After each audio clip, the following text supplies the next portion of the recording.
जो वर्ड्स हैं leadership, management, communication, ये एक दूसरे से जो है इंटर रिलेटेड है। इंटर रिलेटेड यानी कि जुड़े हुए हैं।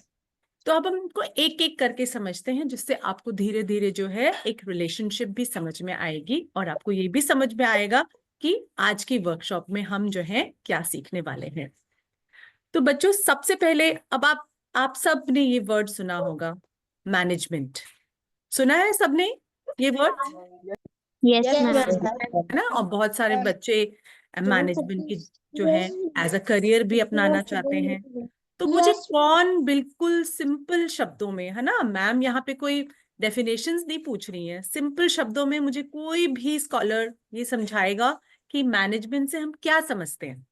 बोलो कि मैनेजमेंट मतलब किसी चीज को कैसे मैनेज करना सीखे। मैनेजमेंट, मैनेज करना मतलब मैनेज करना होता क्या है? काम करवाना। चीज एक शेड्यूल में तैयार करना। हाँ, किसी बच्चे ने बोला अभी, आई थिंक किसने बोला कि कुछ काम करवाना। अपना नाम एक्सक्यूज मी बता मैम। दीजिए। अनिकेत।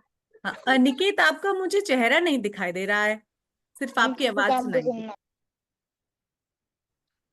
हाँ, वेरी गुड। सो अनिकेत ने बोला कि ma'am you are mute. Ma'am you are mute. अभी सुन रही है आवाज मेरी? Yes ma'am. Yes ma'am. Yes ma'am. Yes great. Ma'am. तो अभी अनिकेत ने बोला कि कुछ काम करवाना। ये अनिकेत का जो आंसर था ऑलमोस्ट सही था। कोई और बच्चा ट्राई करना चाहेगा? Ma'am yes ma'am. किसी चीज के लिए यस मैम खुशी यादव। हाँ, एक एक करके बोले। हाँ, दीपांशु आप कह रहे थे तो बोलिए मैम किसी चीज का प्रबंध करना। किसी चीज का प्रबंध करना, बिल्कुल। और खुशी आप बताएं। Ma'am management is the process of planning of organisation of resources. Okay, organising resources. Okay, great, very good. अब आप डेफिनेशंस अपने आप बताएंगे, मुझे गूगल सर्च करके डेफिनेशंस नहीं चाहिए, मुझे सिंपल शब्दों में आपकी जो अंडरस्टैंडिंग है। यस, पार्थ यादव। हम किसी काम को मैम करने का जैसे तरीका। किसी चीज की कि प्लानिंग। काम को करना, पार्थ का कहना ये है। सो ग्रेट, है ना? पार्थ, आप अपना हैंड वापस डाउन कर सकते हैं, आपसे मेरी बात हो गई। तो बेसिकली जो है हम सबका यही मानना है, जो आप सबने बोला मैं उसको सम अप करूंगी कि मैनेजमेंट बेसिकली मींस कि किसी भी वर्क या किसी भी टास्क को करना, कैसे करना, इफेक्टिवली और एफिशिएंटली, है ना? क्यों करना? ताकि जो है कोई भी जो भी गोल्स हैं, किसी ऑर्गेनाइजेशन के हो सकते हैं, आपके पर्सनल गोल्स होते हैं, है ना, ताकि हम जो है उन गोल्स को मीट कर सके, है ना? तो हम किसी भी काम को एफिशिएंटली और इफेक्टिवली करें ताकि हम एक सर्टेन गोल्स किसी ऑर्गेनाइजेशन के या सेल्फ के जो है मीट कर सके। तो और कई बच्चों ने बोला प्लान, ऑर्गेनाइज करना। So it can involve planning, it can involve organising, it can involve leading. अब जो ये मैनेजमेंट में जो इतने सारे आपको जो काम करने हैं, डेफिनेटली इसके लिए हमें जो है एक मल्टी फैसेटेड स्किल्स चाहिए, है ना? अलग अलग तरह की स्किल्स चाहिए कि नहीं चाहिए? Yes ma'am. है ना? तो अलग अलग तरह के हमें इसके लिए जो है स्किल्स चाहिए। और मैनेजमेंट में हम बेसिकली अपने आप को मैनेज कर रहे हैं, हम जो है टाइम को मैनेज कर रहे हैं, हम रिसोर्सेस को भी मैनेज कर सकते हैं, और हम अपनी जो है टीम को भी मैनेज करते हैं, है ना? तो अगर हम बेसिकली अगर हम टीम मैनेजमेंट की बात करें तो हमारा रोल होगा एज अ लीडर, है ना? जब हम अपनी टीम को मैनेज करते हैं तो हम एक लीडर का रोल जो है धारण करते हैं। तो अब बच्चों मैं आपसे ये पूछना चाहूंगी कि आप बच्चों को जो है किस तरह के लीडर्स जो हैं अच्छे लगते हैं? आप एग्जाम्पल के तौर पे कोई भी बताना चाहेगा मुझे? Yes, Sneha Chaudhary. Okay, ma'am. Leader really should have to take care of everyone, all the participants in a team. Very That good. Sneha great. Says कि leader should take care of everyone. Very good. किसी किसी एक leader का आप नाम बता सकते हैं जो आपको लगता है कि ये लीडर मुझे बहुत पसंद है? बोल चिराग पासवान. चिराग पासवान. चिराग पासवान. रोहित शर्मा. चिराग पासवान. कोई पॉपुलर नेशनल फिगर्स हों जिससे सभी आइडेंटिफाई कर सके. विराट कोहली. Ma'am Virat Rohit minister. विराट कोहली. विराट कोहली तो एक क्रिकेटर हैं, वो लीडर, हाँ, अपनी Prime टीम के लीडर Minister. हैं वो, definitely. Yes. Atal Bihari Vajpayee. Prime minister. Atal Bihari Vajpayee. Okay. हमारे prime minister. Okay. Then Abdul Kalam बड़े फेमस है ना? क्यों हमें वो पसंद है? इस तरह के जो जो जिन जिन लीडर्स के आपने नाम लिए हैं वो हमें क्यों पसंद है? बेसिकली क्योंकि वो एक हमारे बारे में या लोगों के बारे में भी जो है सोचते हैं, है ना? तो इसी के संदर्भ में रतन टाटा ने कहा है कि leadership is not about being in charge, it is all about taking care of those in your charge. यानी कि सिर्फ जो है आपको काम निकालना या चार्ज लेना, है ना, एज ए लीडर नहीं करना होता है. आपको जो है उनकी, जिनको भी आप लीड कर रहे हैं, उनकी केयर भी करनी होती है. ठीक है. तो अगर हम लेट श्री रतन टाटा की अगर लाइफ से ही एग्जाम्पल लें तो आपने देखा होगा कि सुना होगा कि जो बॉम्बे का जो ताज होटल है उसके ऊपर जो है टेररिस्ट का अटैक हो गया था, है ना? ये जो ताज होटल है ये जो है टाटा ग्रुप, है ना, जिसके की जो रतन टाटा के द्वारा ओन्ड है, उसी का जो है, उसी ग्रुप का ये होटल है. तो जब टेररिस्ट का अटैक हो गया तो उसके बाद जो है रतन टाटा ने पूरी रिस्पॉन्सिबिलिटी ली कि वापस जो है वो इस होटल को बिल्डअप करें, है ना, प्लान करें कैसे करना है. देन लोगों की जो है उन्होंने एक उनसे एक जो है कम्युनिकेशन बनाए रखी. लोगों की, जिन लोगों की लाइफ चली गई, जिन लोगों ने इन टेररिस्ट अटैक्स में अपने लव्ड वंस को जो है खो दिया, उनसे जो है एक बातचीत का जरिया रखा, उन्हें मोटिवेटेड रखा और उन्हें ये जताया कि वो उनके साथ हैं. इससे जो है उनको, उन परिवारों को ये नहीं लगा कि जो है मुश्किल समय में जो है वो सब अकेले हैं, है ना? तो लीडरशिप, जो एक पॉपुलर लीडर है तो उसको जो है कई तरह के स्किल्स की जरूरत होती है. उनमें से जो सबसे ज्यादा जरूरी है वो है इफेक्टिव कम्युनिकेशन. जैसे कि मैंने आपको यहाँ पे एग्जाम्पल दिया कि उन्होंने जो एक, उनके साथ में एक चैनल बनाए रखा, एक कम्युनिकेशन रखी, उन्हें मोटिवेटेड रखा कि वो उनके साथ हैं.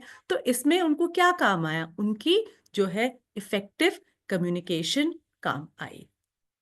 ठीक है.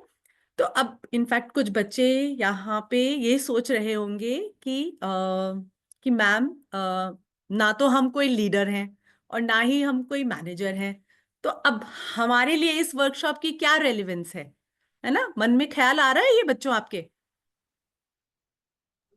Yes, ma'am. हाँ, आ रहा है. मैम.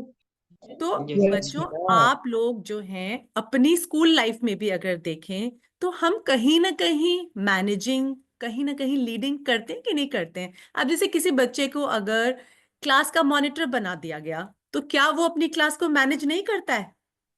करता है ना manage. Yes, ma'am. Yes, ma'am. और आप लोगों के स्कूल में कोई हाउस कैप्टन होता होगा या स्कूल कैप्टन होता होगा, तो वो एज अ लीडर काम कर रहा है कि नहीं कर रहा है? तो हमें जो है स्कूली जीवन में भी लीडरशिप और मैनेजमेंट स्किल्स की जरूरत पड़ती है. और जो सबसे इफेक्टिव जो लीडरशिप और मैनेजमेंट स्किल है वो है कम्युनिकेशन स्किल, है ना? सबसे ज्यादा जो है इम्पॉर्टेंट है वो है इफेक्टिव कम्युनिकेशन. तो इसलिए आज हम जो है इस वर्कशॉप में आप सब के साथ जो है इफेक्टिव कम्युनिकेशन के बारे में जो है आगे बातचीत करेंगे. ठीक है. तो ये हमारा आज जो टॉपिक ऑफ कॉन्वर्सेशन, जो हमारी बातचीत का जो टॉपिक है वो है इफेक्टिव कम्युनिकेशन. ठीक है. सबको समझ में आया? Yes ma'am. Ma'am. Yes. Great. तो आगे बढ़ते हैं. मुझे बच्चों को थोड़ा सा बातचीत करते हुए, उनको कुछ स्टोरी सुनाते हुए, आप सब अभी 8-9 के छोटे बच्चे हैं, तो इस तरह से जो है अपनी कम्युनिकेशन करना अच्छा लगता है ना। तो इस वर्कशॉप की जो है शुरुआत भी हम एक छोटी सी स्टोरी से करेंगे, ठीक है। तो एक बार क्या होता है, एक जंगल होता है, उसमें जो है बहुत सारे फ्रॉग्स रहते हैं, और उस जंगल के पास ही एक फार्म होता है, ठीक है। फार्म का क्या होता है, जहां पे एनिमल्स को रखा जाता है, उनको ब्रीड किया जाता है ना। तो एक दिन क्या होता है कि उस जंगल से 2 फ्रॉग्स जो हैं वो फार्म में घूमने चले जाते हैं। तो जब वो फार्म में घूमने चले जाते हैं तो वहां पे एक बकेट क्रीम की भरी हुई होती है, वो उसके अंदर झांकते हैं, और झांकते हुए वो गलती से जो है उस बकेट के अंदर जो है गिर जाते हैं। और वो जैसे ही अंदर गिरते हैं तो वो रियलाइज करते हैं कि जो बकेट है उसकी जो वॉल है, वो क्योंकि वो क्रीम भरी हुई है उसके अंदर, क्रीम क्या होता है, बेसिकली मलाई, है ना। तो क्रीम जो भरी हुई है वो उसकी वजह से उसकी जो वॉल्स हैं बहुत ही चिकनी हो गई हैं, और वो बहुत कोशिश करते हैं लेकिन वो ऊपर जो है नहीं आ पा रहे हैं। इससे वो पैनिक करते हैं, चिल्लाना शुरू करते हैं, और उनकी आवाजें सुन के जो है बाकी के जो फ्रॉग्स होते हैं वो भी वहां पे जो है इकट्ठे हो जाते हैं। वो झांक के उनको देखते हैं कि अरे ये तो दोनों नीचे गिर गए हैं, और वो उनको देखते हैं कि वो ऐसे अपने पाँव से यूं यूं यूं पेडल कर रहे हैं और ऊपर आने की कोशिश कर रहे हैं। लेकिन जो जो बाकी फ्रॉग्स होते हैं वो उनसे बोलते हैं, तुमसे नहीं होगा, मत करो, बहुत गहरा है, बहुत स्लिपरी है, नहीं कर पाओगे, पॉसिबल नहीं है, बेकार है ट्राई करना। तो उनकी जो ये शब्द सुनकर, ये बातें सुन के, उनमें से जो एक फ्रॉग होता है वो पेडल करना अपने पाँव को ऐसे बंद कर देता है, और वो धीरे धीरे जो है क्रीम की बकेट में ड्राउन हो जाता है और अपनी लाइफ खो देता है। उनमें से जो दूसरा फ्रॉग होता है वो कोशिश करता रहता है, लगा रहता है ना। और धीरे धीरे जब वो अपने पाँव को यूं यूं यूं यूं मूव करता है तो क्या होता है कि जो मलाई थी, जो क्रीम थी, उसकी पाँव की पेडलिंग की वजह से वो जो है मक्खन बन जाती है, बटर बन जाता है ना। और फिर उसको एक सॉलिड प्लेटफॉर्म मिल जाता है, और वो एक लंबी छलांग भर के जो है बाहर आ जाता है। तो जो बाकी फ्रॉग्स होते हैं उसको चेयर करते हैं, अरे रे वाह तुमने तो कर दिखाया। और जब वो उसको चेयर कर रहे होते हैं तो वो रियलाइज करते हैं कि अरे इस फ्रॉग को तो जो है सुनाई ही नहीं देता है, वो तो बिल्कुल डेफ है। तो जब इससे हमें क्या सीखने को मिलता है, तो जो वो फ्रॉग था जो डेफ था, उनके जो डिस्करेजिंग वर्ड्स थे कि तुमसे नहीं होगा, तुम नहीं कर सकते हो, वो उसे सुनाई तो दे नहीं रहे थे। तो उसे ऐसा लग रहा था कि वो उसे चेयर कर रहे हैं, वो उसे एनकरेज कर रहे हैं, और उनके एनकरेजमेंट को जो है सुन के जो है बिना सुने, मतलब उसके जो जेस्चर्स थे उनको लग रहा था कि ये एनकरेजिंग है। तो वो उसने हार नहीं मानी, वो कोशिश करता रहा, और वो जो है बाहर निकल पाया, और उसकी जो है जान बच गई। और दूसरा जो फ्रॉग था वो उनके डिस्करेजिंग वर्ड्स सुन के जो है हताश हो गया, और वो बाहर नहीं निकल पाया। तो इस स्टोरी से हमें क्या सीखने को मिलता है, कोई मुझे बताएगा?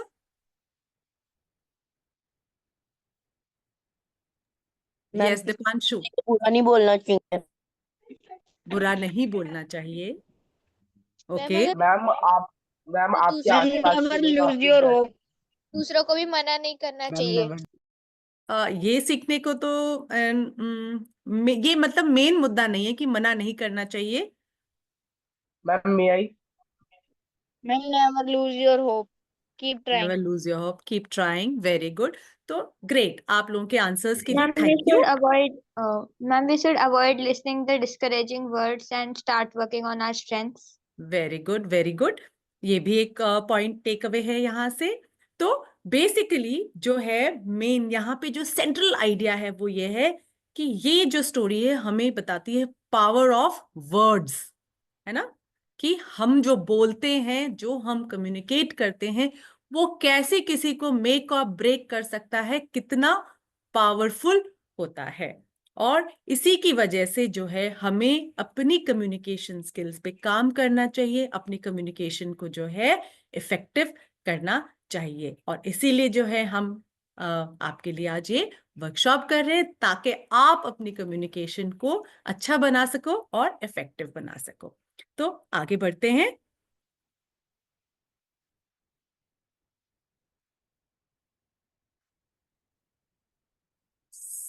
Samira, I am not able to change the slide. Change the slide ma'am, एक बार आप बाहर जाकर फिर से अंदर आना मैम। या now it has changed. Okay, no, I'm there. It has changed. Okay. Okay. So now, तो ये अब मैंने आपको बताया कि हम इफेक्टिव कम्युनिकेशन के बारे में बात करेंगे। तो इफेक्टिव कम्युनिकेशन स्किल्स होते क्या हैं, आपको स्क्रीन पे दिखाई दे रहा है। It is our ability to exchange our ideas, thoughts with another person or group using any means or tools of communication that is mutually understood. दूसरी बात है, effective communication is the combination of active listening coupled with mindful expression, comprises of purpose, content, delivery, reception, understanding and response. So basically जो है आपको यहाँ पे जो हमारा की टेक अवे है, इफेक्टिव कम्युनिकेशन क्या होती है कि हमें जो है ये सोचना है, सिर्फ ये सोचना है कि हम क्या बोल रहे हैं, हमें ये सोचना है कि हम कैसे बोल रहे हैं, और हम जो बोल रहे हैं, जो कम्युनिकेट कर रहे हैं, उसका जो है दूसरे पे क्या असर हो रहा है। तो हमें जो है यहाँ पे इफेक्टिव कम्युनिकेशन स्किल जो है उसके 5 जो है की पॉइंट्स हैं। वो है, सबसे पहला है आपकी क्लैरिटी। जो आप कम्युनिकेट कर रहे हो, जो भी आप मैसेज देना चाहते हो, वो एकदम क्लियर होना चाहिए। दूसरा जो पॉइंट है वो है एक्टिव लिसनिंग, है ना। एक्टिव लिसनिंग मतलब जो भी आपसे बात कर रहा है उसकी बात को जो है ध्यान से सुनना, बिना किसी इंटरप्शन के, बिना उसे बीच में रोके। तीसरा है एम्पैथी। एम्पैथी का क्या मतलब होता है कि दूसरे के लिए जो है सोचना, है ना। तो हमें दूसरे के पर्सपेक्टिव को अंडरस्टैंड करना। तो जब हम किसी से कम्युनिकेशन कर रहे होते हैं तो हमें दूसरे के पर्सपेक्टिव को जो है अंडरस्टैंड करना भी जरूरी है। नेक्स्ट है non verbal cues. Non verbal cues की मतलब जो हमारे हाव भाव हैं, बॉडी लैंग्वेज है, हमारी जो टोन है, फेशियल एक्सप्रेशंस हैं, वो भी बहुत जरूरी होते हैं इफेक्टिव कम्युनिकेशन के लिए। फिफ्थ एस्पेक्ट ऑफ फीडबैक, है ना। फीडबैक यानी कि रिस्पॉन्स।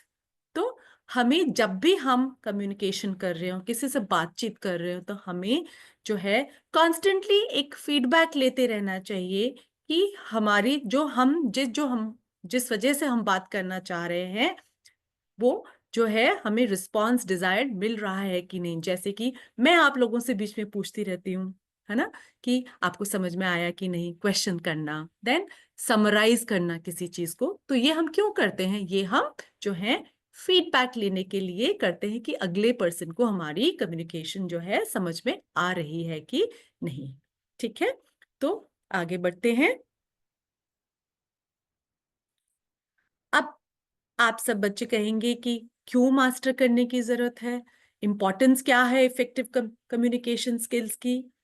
तो जैसे कि आपको स्लाइड पे दिखाई दे रहा है कि एक स्टडी कहती है कि 50.3%, मतलब ऑलमोस्ट जो है हाफ लोग, है ना, जो एम्प्लॉयमेंट यानी कि नौकरी करने की उम्र में है, उनको अनएम्प्लॉयबल कंसिडर किया जा रहा है, क्योंकि उनके अंदर जो है इफेक्टिव कम्युनिकेशन स्किल्स नहीं है, है ना।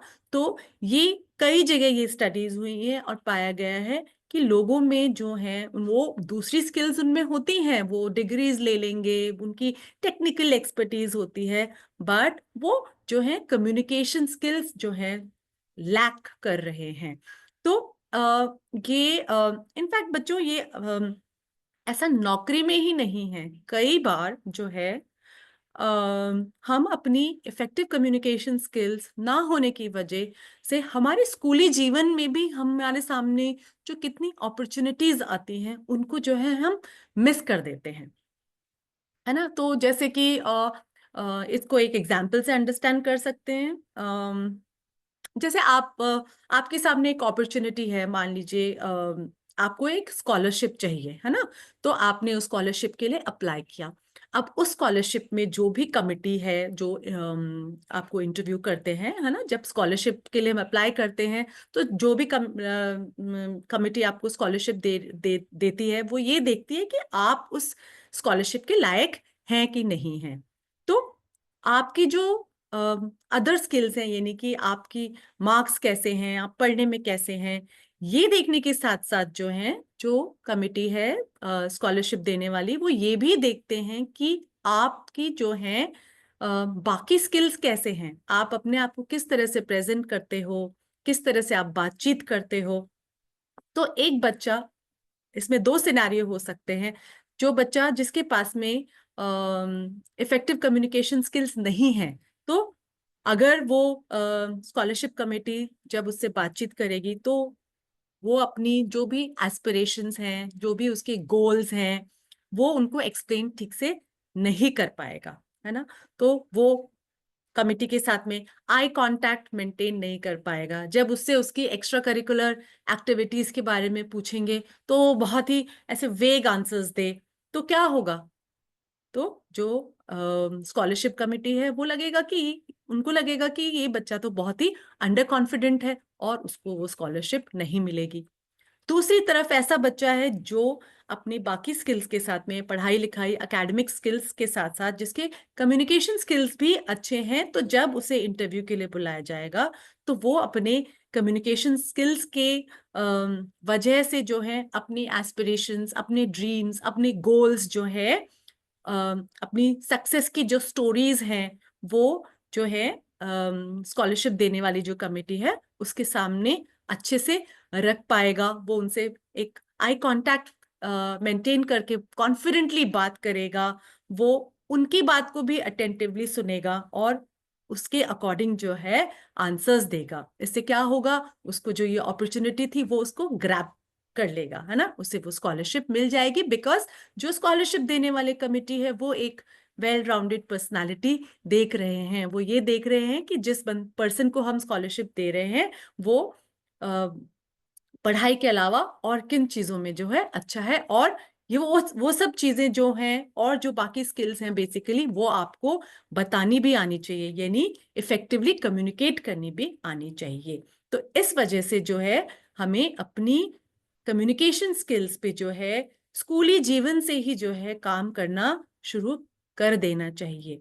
प्लस एक और बात यहाँ पे मैं आप सबको बताना चाहूंगी, ये जो कम्युनिकेशन स्किल्स हैं ये ओवरनाइट, अगर हम चाहें कि आज हमने सोचा कि चलो हम 3 दिन काम करते हैं और हमारी कम्युनिकेशन स्किल्स इंप्रूव हो जाएं, ये ओवरनाइट इंप्रूव नहीं होती हैं, है ना। ये धीरे धीरे धीरे धीरे इंप्रूव होती हैं, इनको जो है टाइम लगता है। तो अगर आप अपने स्कूली जीवन से ही रियलाइज करो कि मुझे जो है अपनी कम्युनिकेशन स्किल्स को इम्प्रूव करना है, मुझे उन्हें अच्छा करना है, उन्हें इफेक्टिव बनाना है, तो आपके पास टाइम रहेगा। आप जो है जब तक प्रोफेशनल लाइफ में आओगे आपकी जो कम्युनिकेशन स्किल्स हैं वो एकदम इफेक्टिव हो जाएंगी और इससे आपको जो है बहुत हेल्प मिलेगी। वो एक तरह से जैसे एक सुपर हीरोज होते हैं, उनके पास पावर्स होती हैं ना अलग अलग तरह की, तो आपके पास भी जो है आपकी इफेक्टिव कम्युनिकेशन स्किल्स एक तरह की सुपर पावर होएगी। ठीक है। So this is the importance of effective communication skills. Next is,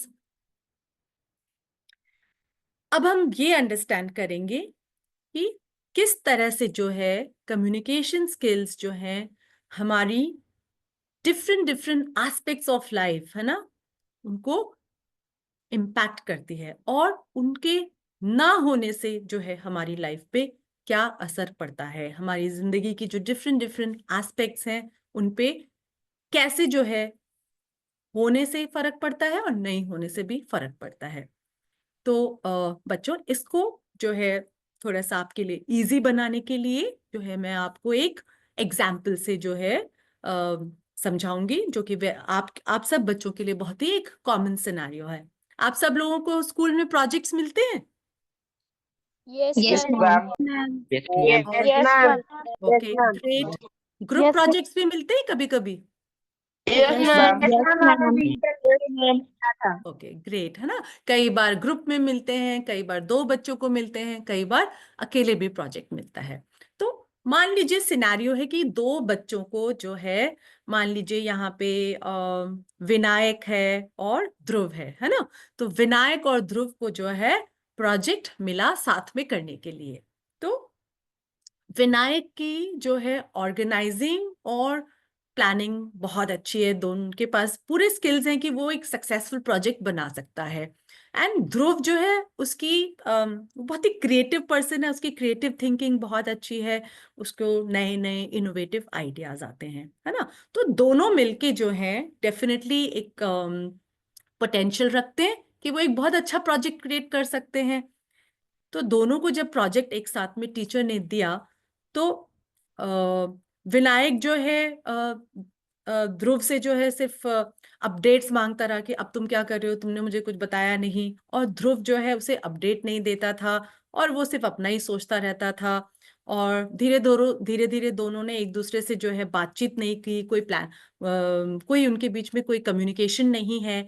तो और धीरे धीरे उनको लगने लगा कि अरे ये तो बेकार है, मेरा तो ध्रुव के साथ कुछ नहीं हो पाएगा, विनायक के साथ तो कुछ भी नहीं हो पाएगा। और जब उनको उनका जो प्रोजेक्ट है, जब उसको आपकी टीचर जैसे प्रोजेक्ट को लास्ट में ग्रेड करती है ना, तो जब ग्रेडिंग की बारी आई तो टीचर ने देखा कि दोनों दोनों बच्चे विनायक और ध्रुव बहुत ही अच्छे हैं पढ़ने में, उनके पास द रिक्वायर्ड स्किल सेट है to do a good project, पर दोनों के जो है मार्क्स अच्छे नहीं आए। तो फिर टीचर ने उन्हें बुलाया, फिर टीचर ने उन्हें पूछा कि व्हाट इज द प्रॉब्लम। तो जब उनका डिस्कशन हुआ कि तो ये पता लगा कि उनके प्रोजेक्ट में नंबर अच्छे नहीं आए, डिस्पाइट द फैक्ट कि दोनों में इंडिविजुअली बहुत अच्छे स्किल्स हैं, क्योंकि दोनों की आपस में जो है कम्युनिकेशन नहीं थी, है ना। विनायक को ऐसा लगता रहा कि अरे ध्रुव तो कुछ अपडेट ही नहीं देता, ध्रुव को लगता रहा कि अरे उसको तो मेरी क्रिएटिव थिंकिंग पे कोई ट्रस्ट ही नहीं है। तो दोनों में क्या हुआ, एक लैक ऑफ कम्युनिकेशन की वजह से जो है आपस में उनकी रिलेशनशिप खराब हो गई, है ना। वो दोनों फ्रस्ट्रेट हो गए, वो अपने इमोशंस को नहीं रेगुलेट कर पाए, दोनों को एक दूसरे पे जो है, क्योंकि उन्होंने कम्युनिकेट नहीं किया तो उनको कॉन्फिडेंस नहीं हुआ, और वो जो है उस टास्क को टाइम पे जो है अकम्प्लिश नहीं कर पाए, और अगर कर भी पाए तो इतने अच्छे से नहीं कर पाए। ठीक है, तो क्या हुआ, लैक ऑफ कम्युनिकेशन स्किल्स का क्या इम्पैक्ट हुआ, इन सब चीजों के ऊपर जो है नेगेटिव इम्पैक्ट हुआ, है ना। दूसरा सिनेरियो है कि जब दूसरी बार इन दोनों को प्रोजेक्ट मिला तो इन दोनों ने जो है आपस में कम्युनिकेशन रखी, बातचीत करी, एक प्लानिंग करी कि एक रिस्पॉन्सिबिलिटीज एलोकेट करी कि अच्छा विनायक क्या करेगा, ध्रुव क्या करेगा, है ना। विनायक को रेगुलर अपडेट्स चाहिए, ध्रुव को, और ध्रुव को ऐसा लगा कि भाई तुम मेरी क्रिएटिविटी पे ट्रस्ट करो। और दोनों ने जो है आपस में मिल के एक अच्छी कम्युनिकेशन के साथ में एक अच्छा प्रोजेक्ट क्रिएट किया। और जब उनकी आपस में कम्युनिकेशन अच्छी थी तो उनकी जो है एक तरह से जो है फ्रेंडशिप भी हो गई, दोनों खुश रहने लग गए कि नहीं उनका प्रोजेक्ट बहुत अच्छा चल रहा है, तो उनके इमोशंस भी रेगुलेटेड रहे। दोनों को एक दूसरे पे जो है, जब उन्होंने बातचीत की, एक दूसरे की स्ट्रेंथ्स बताई, एक दूसरे की वीकनेसेस बताई, तो दोनों में एक ट्रस्ट बिल्डिंग आया, एक कॉन्फिडेंस आया, और वो जो है अपने आप को, अपनी टीम, जो छोटी सी दो लोगों की टीम थी, उसको अच्छे से मैनेज कर पाए, और इस तरह से जो है उनके प्रोजेक्ट का जो टास्क था वो अकम्प्लिश हो गया, सही टाइम पे हो गया, है ना। और उनको अच्छे मार्क्स मिले, इससे उन्हीं की जो है पर्सनल ग्रोथ हुई। ठीक है, उनको डेफिनेटली सभी स्टूडेंट्स को जो है अच्छे ग्रेड्स की जरूरत होती है ना, होती है कि नहीं होती, है ना। Yes, ma'am. So, Yes, ma'am. so this example was just to make you understand that how communication skills can impact your life. तो आपको ये ध्यान रखना है कि हमारी कम्युनिकेशन जो है, हमारा जो चैनल है वो ओपन रहना चाहिए, ताकि ये जो सब बेनिफिट्स हैं ऑफ गुड कम्युनिकेशन हमें मिले। ठीक है। Next. Now, the next slide is about purpose of communication क्या होता है ना? जब हम किसी से भी बातचीत करते हैं, जैसे आज मेरा पर्पस क्या है, कौन बच्चा मुझे बताएगा? व्हाट इज, मैं आप सबसे बातचीत कर रही हूँ, कम्युनिकेशन कर रही हूँ, Yes, ma'am. Yes, ma'am. आप भी मुझसे बात कर रहे हैं, है ना? तो बेटर आज कम्युनिकेशन। का क्या पर्पस है? Yes, Neha will tell. Okay, ma'am. The purpose is to teach us how to be a good person and how to speak in a effective communication.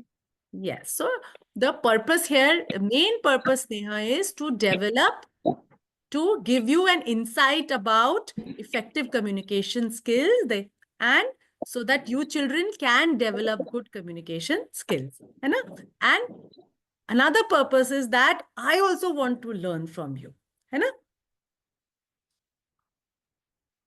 So, Siddhi, you जब want to like share something? She has raised her hand, ma'am. Siddhi, yes, Siddhi. Yes, ma'am. Your purpose is that to share, be a good person to ourselves, and also teach us how to we make ourselves strong, independent, and extrovert to share our creativity, our things, our knowledge to others. Great, very good Siddhi. So but main purpose जो है, अभी देखो यहीं से थोड़ा सा एक example लेंगे। सिद्धि ने बहुत अच्छा एग्जाम्पल दिया, लेकिन यहाँ पे जो हमारी कम्युनिकेशन क्या थी, मैम का क्वेश्चन क्या था कि आज की वर्कशॉप का क्या पर्पस है? आज की जो है वर्कशॉप का पर्पस है कि आप सबको जो है कम्युनिकेशन स्किल्स के बारे में एक बैकग्राउंड नॉलेज देना, और आपको जो है कम्युनिकेशन स्किल्स आप कैसे डेवलप कर सकते हैं उसके बारे में जो है बताना। कोई बच्चा स्क्रीन पे डूडल कर रहा है, प्लीज ना करें। Okay, thank you so much. ठीक है, तो इसी तरह से जैसे आज हमारा पर्पस ये है, आज हमारा पर्पस है टू शेयर माय नॉलेज, है ना, और एक इंटरपर्सनल कनेक्ट, है ना? तो अगर मैम के पास में ये नॉलेज है कि कम्युनिकेशन स्किल्स कैसी होनी चाहिए, तो मैं आपके साथ जो है नॉलेज शेयरिंग कर रही हूँ। और अपने आप को, जो फर्स्ट पॉइंट है आप देखोगे, सेल्फ एक्सप्रेशन, है ना? तो मैं आपके सामने जो है अपने आप को ही एक्सप्रेस कर रही हूँ। तो सेल्फ एक्सप्रेस हम किस चीज के लिए कर सकते हैं? हम नॉलेज शेयरिंग के लिए, है ना? तो वो आज हम कर रहे हैं, एग्जाम्पल मैंने आपको दिया। Then self express to set expectations and boundaries. जैसे मैंने अभी किसी बच्चे को बोला स्क्रीन पे डूडल मत करो, है ना? क्यों? मैंने, what was my purpose of communication here? Ma'am to give command. Not to give command, to basically to set the boundaries, कि आज हमारी वर्कशॉप में ये एक बाउंड्री है कि ऐसा नहीं कि हर बच्चा स्क्रीन पे डूडल कर सकता है। ठीक है, दूसरा, मैं आप लोगों से जो है क्वेश्चन क्यों पूछती हूँ बीच में? टू अंडरस्टैंड योर पर्सपेक्टिव, है ना? आप सेल्फ एक्सप्रेस क्या कर रहे हो? आप अपना पर्सपेक्टिव अंडरस्टैंड कराने के लिए मुझे सेल्फ एक्सप्रेस कर रहे हो। ठीक है, देन समटाइम्स सेल्फ एक्सप्रेशन हम क्यों करते हैं? कॉन्फ्लिक्ट रेजोल्यूशन के लिए, है ना? कुछ झगड़ा हो जाता है तो उसको रिजॉल्व करने के लिए। टू गेन, हम सेल्फ एक्सप्रेस करते हैं टू गेन एम्पैथेटिक इंसाइट्स, मतलब दूसरों को बेहतर तरीके से अंडरस्टैंड करने के लिए, किसी प्रॉब्लम को सॉल्व करने के लिए। सो सेल्फ एक्सप्रेशन के लिए हम जो है कम्युनिकेशन करते हैं। दूसरा पर्पस ऑफ कम्युनिकेशन है क्रिएटिव एक्सप्रेशन, है ना? आप जो पोएट लोग हैं वो पोएट्री लिखते हैं, कुछ लोग बुक्स लिखते हैं, स्टोरीज लिखते हैं, ड्रामाज लिखते हैं, तो वो भी तो हमसे कम्युनिकेट कर रहे हैं ना अपने थॉट्स एंड आइडियाज। उनका पर्पस क्या है? क्रिएटिवली वो अपने आप को एक्सप्रेस करना चाहते हैं। नेक्स्ट पर्पस ऑफ कम्युनिकेशन है इंटरपर्सनल कनेक्ट, है ना? जिसमें कि हम जो है किसी दूसरे बंदे से जो है एक कनेक्शन करना चाहते हैं। इट कुड बी कि अच्छा मैं ऐसा सोचती हूँ, तुम कैसा सोचते हो, है ना? तो एक कंसेंसस बिल्ड करने के लिए, रिलेशनशिप बिल्ड करने के लिए, अगर हम प्रोजेक्ट में आपस में बातचीत करते हैं तो क्यों करते हैं? ताकि हम एक साथ में कोलैबोरेट कर सके, है ना? कई बार हम जो है नेगोशिएट भी करते हैं, अच्छा तुम अगर मुझे इतना हेल्प करोगे तो मैं तुम्हें इस चीज में हेल्प कर दूंगी, है ना। तो ये है नेगोशिएशन। तो इन सब चीजों के लिए भी जो है हम कम्युनिकेट करते हैं। चौथा पर्पस है फॉर सोशल रीजंस, है ना। वो टोटली नॉन कॉमर्शियल होता है। जनरली जो है कुछ अवेयरनेस बढ़ाने के लिए किसी के बारे में, जैसे आपको एक लिटरेसी कैंपेन करना है ना, आपके स्कूल की तरफ से जैसे आपने एक ऑर्गेनाइज किया एक कैंपेन, है ना, literacy campaign to to to bring awareness about literacy. तो बेसिकली क्या है, you are creating a momentum for some cause, है ना। आप कुछ सोसाइटी में कुछ चेंज मेकिंग करना चाह रहे हो, है ना। तो इसलिए जो है आप कम्युनिकेशन कर रहे हो। So it could be for social purposes. दूसरा, आप अपने एकेडमिक एंड स्किल बिल्डिंग के लिए, है ना, हम टीचर से बातचीत करते हैं। क्यों? क्योंकि हम अपने लर्निंग करना चाहते हैं, स्किल बिल्डिंग करना चाहते हैं, हम रिसर्च एंड डेवलपमेंट करना चाहते हैं। हम टीचर्स आपसे बातचीत करते हैं, वो अपनी नॉलेज को शेयर करना चाहते हैं। कई बार हम बातचीत करते हैं प्रॉब्लम्स को आइडेंटिफाई करने के लिए, है ना, रिसर्च एंड डेवलपमेंट करने के लिए लोग बातचीत करते हैं। नेक्स्ट जो पर्पस ऑफ कम्युनिकेशन है वो है प्रोफेशनल रीजंस, है ना। तो जैसे कि आप अपना रेज्यूमे बनाते हैं या आपने जो है कोई स्कॉलरशिप ली, तो आप एक तरह से जो है ये करियर रेडीनेस के लिए, ठीक है। Then business and professional reasons की वजह से जो भी है हम कम्युनिकेशन करते हैं, ठीक है, जो आप फर्दर अपनी लाइफ में जो है आपको काम आएगी, ठीक है। सो ये सब रीजंस थे कि हमें कम्युनिकेशन करने की जो है क्यों जरूरत पड़ती है। नेक्स्ट है अब टाइप ऑफ कम्युनिकेशन। अब इसके लिए मैं आपसे ही पूछूंगी, तो based on the nature of communication, communication जो है आपको यहाँ पे स्लाइड में दिखाई दे रहा है। पहली दो टाइप क्या है, फॉर्मल एंड इनफॉर्मल, है ना। तो अब मानो कि आप सब बच्चे, जैसे कि आपके स्कूल ने आपके लिए ऑर्गेनाइज किया है एक फील्ड ट्रिप ऑर्गेनाइज किया है, और साइंस साइंस म्यूजियम में जो है आप लोग गए हो, ठीक है। तो आपको बहुत अच्छा लगा वो फील्ड ट्रिप, है ना। अब आपको अपने प्रिंसिपल को बताना है कि आपको बहुत अच्छा लगा, तो आप कैसे बताएंगे? और हाँ, दीपांशु बताइए। मैम हम फॉर्मली बता। हाँ, तो थोड़ा सा एक एग्जाम्पल बताएंगे कि किस तरह से बोलेंगे? मैम जैसे कि हम पहले स्टार्ट करेंगे इंट्रोडक्शन से, और उससे पहले हम अपना मतलब कि good good afternoon good evening wish करेंगे उन्हें। उसके बाद अपना इंट्रोडक्शन देंगे, और इंट्रोडक्शन देने के बाद हमें जो कहना है मेन पैराग्राफ वो कहेंगे। तो एक एग्जाम्पल के साथ दो लाइनें बताओ। भास्कर, आप बताइए।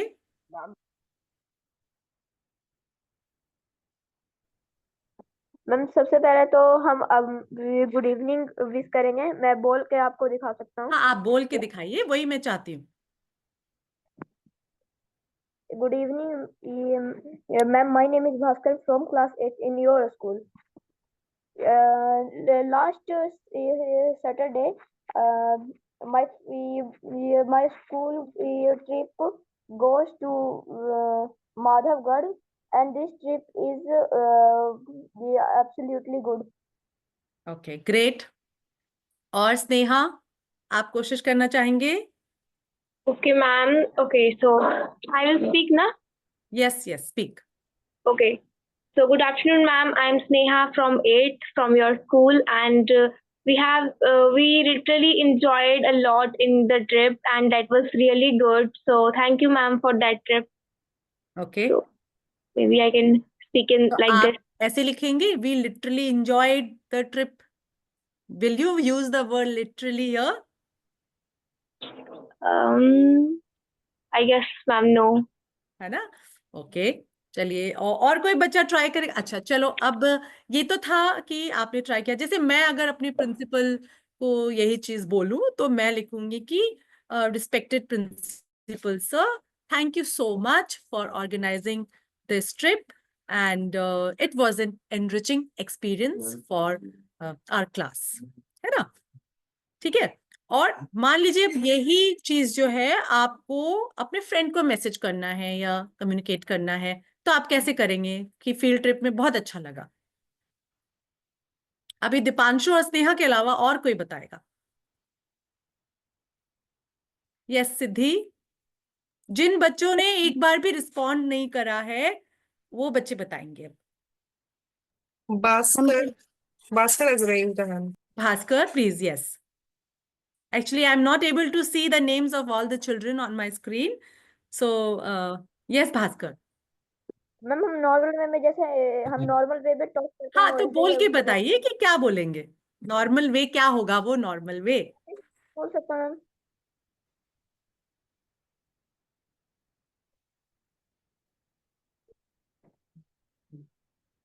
हाँ मैं हिंदी भास्कर, में बोल सकता हूँ। मैं हिंदी में बोल सकता हूँ। हाँ हिंदी में बोलिए। मैं अपने दोस्त को कहूंगा कि क्या तुम्हें यह ट्रिप अच्छी लगी? वो बोलेगा यस, तो ये ट्रिप बहुत नहीं, ज्यादा, आप मुझे सिर्फ एक मैसेज बताओ, वो क्या बोलेगा वो छोड़ो आप। यह ट्रिप बहुत मजेदार थी, यही ये बोलूंगा। ट्रिप बड़ी मजेदार थी। वेरी गुड, ठीक है। और कोई बच्चा ट्राई करना चाहेगा? तो Just. जैसे Yeah. यस सिद्धि। जैस्मीना ने भी हाथ उठाया है। जैस्मीना, यस मैम। हाँ आप क्या कहेंगे? मैम अगर मैं अपनी दोस्त को बताऊंगी तो पहले मैं हाय हेलो करूंगी और फिर बोलूंगी जो आप हम उसको लिखेंगे हाय। हाँ फिर मैम मैं उससे बोलूंगी जो हम साइंस म्यूजियम गए थे, वहां से हमने बहुत सारी चीजें सीखी, मतलब बाहर की भी नॉलेज ली और अपने थोड़ी बुक की भी नॉलेज ली थी। बहुत मजा आया था हमें। बहुत मजा आया। और आप उसको लिखेंगे हाय, है ना? हाय, बहुत मजा आया। ठीक है, okay Sarika. Okay, ma'am. First, I will say today I had a lot of fun. On our school trip.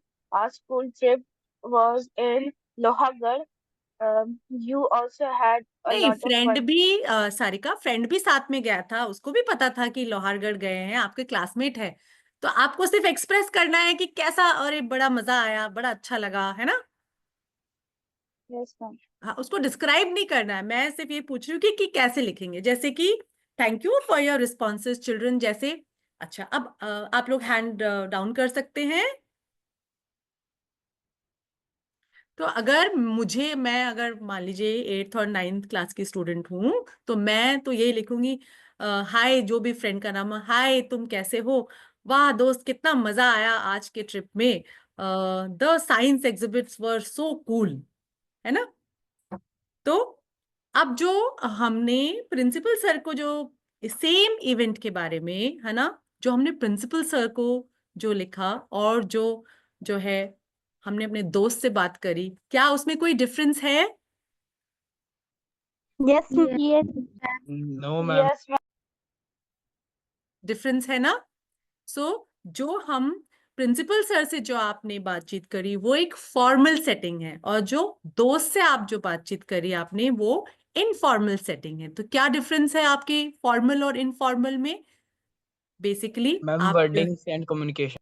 Very good, your words, है ना? तो आप जो हैं एक फॉर्मल कम्युनिकेशन में आप जो हैं कैसे वर्ड्स यूज करेंगे? फॉर्मल, है ना? आप एब्रिवेशंस नहीं यूज करेंगे, जैसे वर्ड्स लाइक हाय, जैसे मैंने यूज किया कूल, है ना? इस तरह के वर्ड्स, हे ड्यूड, है ना? इस तरह के वर्ड्स जो हैं हम नहीं यूज करेंगे, है ना? तो ये एक और फॉर्मल कम्युनिकेशन में एक आपको जो है ऐसे राइटिंग सिखाया, सॉरी, आपको एप्लीकेशन लिखना सिखाया जाता है, तो उसमें एक स्ट्रक्चर होता है। तो फॉर्मल कम्युनिकेशन का एक स्ट्रक्चर होता है। फिर एक टोन जो होती है फॉर्मल होती है, प्रोफेशनल होती है ना? और जनरली आप इसे प्रोफेशनल सेटिंग्स में जो है यूज करते हो। और जो इनफॉर्मल कॉन्वर्सेशन होती है, it can B casual. It is generally आप अपने दोस्तों के साथ या अपनी फैमिली रिलेटिव्स के साथ में आप इनफॉर्मल जो है कम्युनिकेशन करते हो। इसमें जो है कोई कोई प्रॉपर स्ट्रक्चर नहीं होता है ना? बहुत ही कैजुअल कॉन्वर्सेशन होती है, और आपको जो है आप एब्रिवेशन, शॉर्ट फॉर्म्स जो हैं आराम से यूज कर सकते हैं। तो ये डिफरेंस था फॉर्मल एंड इनफॉर्मल कम्युनिकेशन का। आपको इसको समझना, किसके साथ कब जो है फॉर्मल कम्युनिकेशन करनी है, किसके साथ इनफॉर्मल कम्युनिकेशन करनी है, ये बहुत ही इंपॉर्टेंट है। ठीक है, सो नेक्स्ट है हमारा visual verbal and non verbal communication and visual communication. तो वर्बल कम्युनिकेशन बेसिकली दो टाइप्स की हो सकती है। It can be in written form, it can be in non written form also. जैसे कि वर्ब, आपकी क्लास में अगर आप टीचर को आंसर दे रहे हैं बोल के, तो वो एक वर्बल कम्युनिकेशन हो गई। देन आप जो है अपनी स्कूल असेंबली में जो है कोई रिपोर्ट प्रेजेंट कर रहे हैं, वो वर्बल कम्युनिकेशन हो गया। देन आप जो है ऐसे राइटिंग करते हैं, आप अपना जो है किसी प्रोजेक्ट में आप रिपोर्ट तैयार कर रहे हैं, वो क्या हो गया, आपके रिटन फॉर्मेट में हो गया। ठीक है, अब नॉन वर्बल कम्युनिकेशन जनरली होती है in the form of your body language से हो सकती है, आपके जेस्चर्स से हो सकती है, ठीक है, आपके फेशियल एक्सप्रेशन से हो सकती है। जैसे कि अगर टीचर ने आपसे क्वेश्चन पूछा तो आप कैसे रिस्पॉन्ड करते हैं? मैम हैंड रेज करके। हैंड रेज करना, तो ये किस तरह की कम्युनिकेशन की? बेसिकली आपका हैंड रेज करना, आपने कुछ बोला तो नहीं, लेकिन आपने कम्युनिकेट किया ना, तो ये है नॉन वर्बल कम्युनिकेशन। ठीक है, जैसे अगर आपको कोई बात समझ में आ गई तो आप कैसे आंसर करेंगे? अनुज कुमार प्लीज डूडल करना छोड़ दें। अनुज, इफ यू डोंट स्टॉप आपको ग्रुप से निकाला जाएगा। हाँ, तो अगर आप जो है किसी बात से सहमत हैं तो आप किस तरह से कम्युनिकेट करेंगे? Ma'am, by giving a thumbs up. By giving a thumbs up, by giving a nod. ठीक है, समझ में आ गया है ना? तो ये क्या है? नॉन वर्बल कम्युनिकेशन है। ठीक है, तो नेक्स्ट है आपका विजुअल कम्युनिकेशन, यानी कि पिक्चर्स के द्वारा। जैसे कि आपको अवेयरनेस बढ़ानी है स्कूल में, जैसे वाटर सेव करना है ना, तो आप एक पोस्टर क्रिएट करते हैं। वो किस चीज का किसका एग्जाम्पल है? वो विजुअल Communication. विजुअल कम्युनिकेशन का। आप थ्रू अ पिक्चर, है ना, एक विजुअल क्रिएट कर रहे हैं। तो जैसे कि मैंने यहाँ पे ये स्लाइड्स क्रिएट करी हैं, है ना, तो ये क्या है? एक तरह से एग्जाम्पल है विजुअल कम्युनिकेशन का। नेक्स्ट है आपका कॉन्टेक्चुअल कम्युनिकेशन, है ना। तो कॉन्टेक्चुअल कम्युनिकेशन क्या होता है कि आपको जो है कॉन्टेक्स्ट पता होना चाहिए। अब मान लीजिए आपको एक ग्रुप एक्टिविटी करने के लिए मिला और उनमें से आप देख रहे हैं कि कोई एक फ्रेंड है, एक बच्चा है जो पार्टिसिपेट नहीं कर रहा, तो आप जो है, अब recently that child has lost some relative, है ना, मे बी, तो वो बहुत क्वाइट है, तो आप उससे जाके बोले कि अरे क्या है, तुम्हें दिक्कत क्या है, तुम पार्टिसिपेट नहीं करोगे तो हमारे नंबर कम आ जाएंगे। तो लेकिन यहाँ पे आपको जो है कॉन्टेक्स्ट नहीं पता है कि वो नाराज, वो उदास क्यों है। तो बजाय ये कहने के आपको कहना चाहिए था कि what happen, I can understand your state, in what way can I help you. So आपको जो है कॉन्टेक्स्ट को देखते हुए जो है बातचीत करनी है कि किस बारे में जो है बातचीत है, हम जो है कर रहे हैं।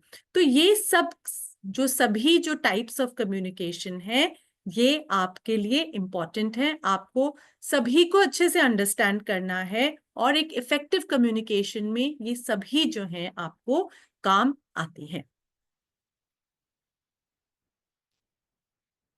Now next is communication tools.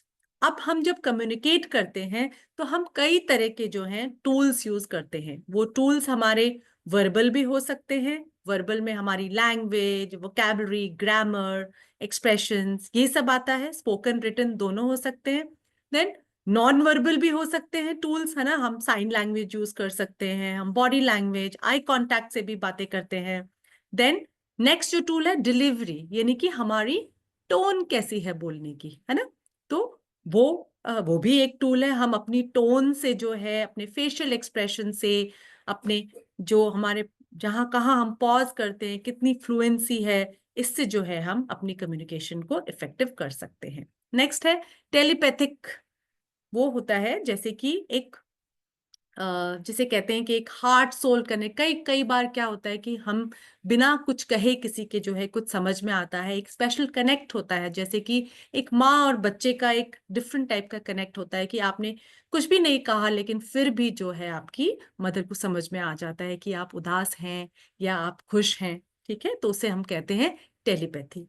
तो ये सभी जो टूल्स हैं जो आपको स्क्रीन पे यहाँ पे स्लाइड में दिखाई दे रहे हैं, ये सभी जो है कंट्रीब्यूट करते हैं हमारी कम्युनिकेशन को इफेक्टिव बनाने के लिए। लेकिन जब अगर हम बात करें कि कौन सा टूल जो है कितना इफेक्टिव रहता है, तो उसमें एक बहुत क्या कहते हैं, एक बहुत ही पॉपुलर साइकोलॉजिस्ट थे जिन्होंने कि ये रूल दिया है। द रूल इज 7-38-55 रूल, है ना। तो ये रूल क्या कहता है कि the role played by the tools contributing to the impact and effectiveness of our communication, यानी कि हमारी कम्युनिकेशन में कौन सा टूल जो है कितना इफेक्टिव होता है, उसके लिए ये रूल है। तो इस रूल के अकॉर्डिंग 7% तो है हमारे वर्ड्स, देन 38% है हमारी टोन एंड 55% है हमारी बॉडी लैंग्वेज। यानी कि सबसे कम कंट्रीब्यूशन जो है इफेक्टिवनेस ऑफ अ कम्युनिकेशन में जो है वर्ड्स का होता है। देन 38% जो है टोन का होता है एंड 55% जो है हमारी बॉडी लैंग्वेज का होता है। अब इसको अंडरस्टैंड करने के लिए मैं आपको एक एग्जाम्पल देती हूँ ना। सपोज आप जो है एक पिकनिक पे गए, ठीक है। अब आपकी टीचर ने आपसे पूछा कि हाउ वाज द पिकनिक, तो आपने आंसर दिया इट वाज नाइस, और दूसरे में आपने कहा इट वाज नाइस। क्या डिफरेंस है? Ma'am reaction. Face reaction. है ना। तो अब देखो यहाँ फेशियल एक्सप्रेशंस, टोन डिफरेंट है ना, और मेरी यस बॉडी लैंग्वेज डिफरेंट है। तो अब जो मेरे जो वर्ड्स थे, दोनों केसेस में क्या मैंने कोई डिफरेंट वर्ड्स यूज करे? No ma'am. No No, ma'am. ma'am. दोनों केसेस में ही मैंने सेम वर्ड्स यूज करे, लेकिन उन वर्ड्स का जो है ज्यादा, इसीलिए कहा गया है कि वर्ड्स से ज्यादा जो है आपकी टोन और आपकी बॉडी लैंग्वेज कम्युनिकेट करती है ना। वर्ड्स तो दोनों में सेम ही थे, लेकिन मैंने किस टोन में कहा और मेरी बॉडी लैंग्वेज क्या थी, उसका ज्यादा कंट्रीब्यूशन था आपको ये समझने में कि मैंने वो ट्रिप एंजॉय किया कि नहीं किया। तो पहले केस में था, हालांकि वर्ड्स मेरे इट वाज नाइस थे, लेकिन मेरी टोन ऐसी थी और मेरी बॉडी लैंग्वेज ऐसे थी कि जो है मेरी टीचर जो भी है या आपको समझ में आ गया कि मैंने पिकनिक को एंजॉय नहीं किया। सेकंड केस में मेरी टोन और मेरी बॉडी लैंग्वेज ऐसी थी कि जो है टीचर को समझ में आ गया कि वर्ड्स वही थे, लेकिन टीचर को जो है समझ में आया कि मैं जो है पिकनिक जाके खुश हुई। तो ये जो रूल है खास करके वहां पे जहां पे कि एक मिसमैच हो बिटवीन जो हम वर्ड्स बोलते हैं और जो हमारा टोन और बॉडी लैंग्वेज है, अगर उसमें जो अगर मिसमैच हो, मतलब जो हम कहना चाह रहे हैं वो डिफरेंट हो हमारी टोन और बॉडी लैंग्वेज में, तो ये रूल वहां पे जो है ज्यादा लागू होता है। तो हमें जो है अपनी टोन और बॉडी लैंग्वेज पे डेफिनेटली वर्क अपॉन करना चाहिए, क्योंकि वो ज्यादा कंट्रीब्यूट करती हैं हमारी कम्युनिकेशन के इम्पैक्ट और इफेक्टिवनेस के लिए। ठीक है। एंड दूसरा ये सीखने की बात है कि हमें कोशिश करनी चाहिए कि हमारे वर्ड्स और हमारे टोन और बॉडी लैंग्वेज में जो है मिसमैच नहीं होना चाहिए। ठीक है, तो आगे बढ़ते हैं। Now what are the different media of communication, यानी कि कम्युनिकेशन जो है हम किस किस जरिए से कर सकते हैं। अब आपको यहाँ पे दिखाई दे रहा है प्रिंट मीडिया, न्यूज़पेपर में आपको जो कम्युनिकेशन होती है कि नहीं होती है न्यूज़पेपर से, है ना? कितनी सारी खबरें आपको पता लगती हैं। Then digital and social media, है ना? व्हाट्सएप, लिंक्डइन, फेसबुक, ये सब क्या है? ये सब मोड्स ऑफ कम्युनिकेशन ही तो है। देन इलेक्ट्रॉनिक मीडिया, है ना? Radio, television, satellites, podcast, audio books. Then visual media में आ जाता है आपके graphics, visual effects, animation. Then performances, है ना? जैसे थिएटर, डांस, ड्रामा, ये सब भी तो क्या है? ये एक तरह से कोई अगर पर्सन आपके सामने कोई पोइट्री, डांस, ड्रामा दिखा रहे हैं तो वो आपके सामने जो है एक तरह से कम्युनिकेट ही तो करना चाह रहे हैं, है ना?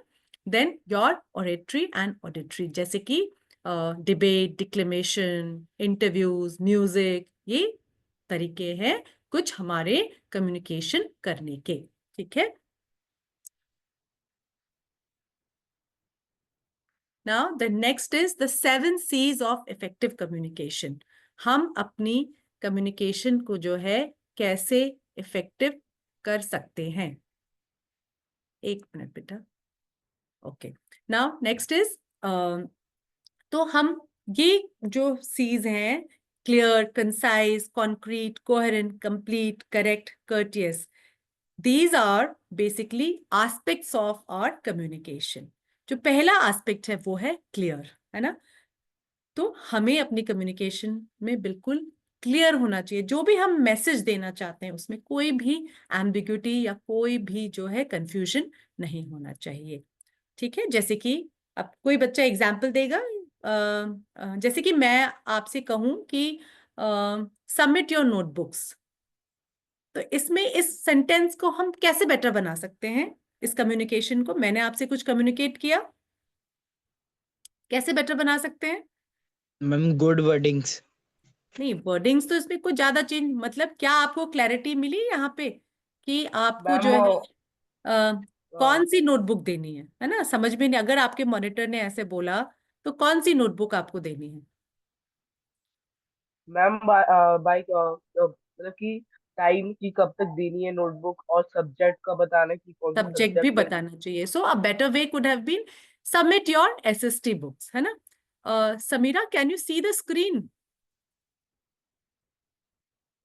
Ma'am, yes, ma'am. I can see the screen. Okay, I don't know, I have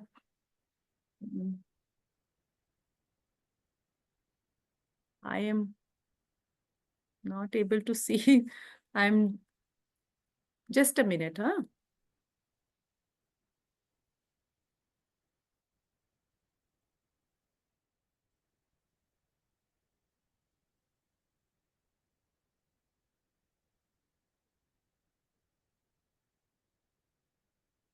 I'm just stopping the share.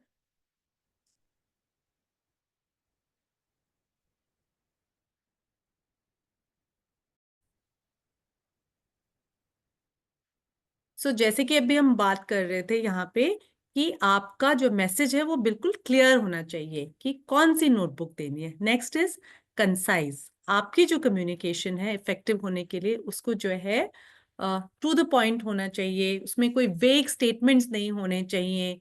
जैसे कि मैं आपको कहूँ कि we are planning to have a meeting some time next week to discuss the inter-house competition and other thing and the cultural events. तो थोड़ी सी understanding में difficulty हुई कि नहीं हुई? Yes, ma'am. है ना?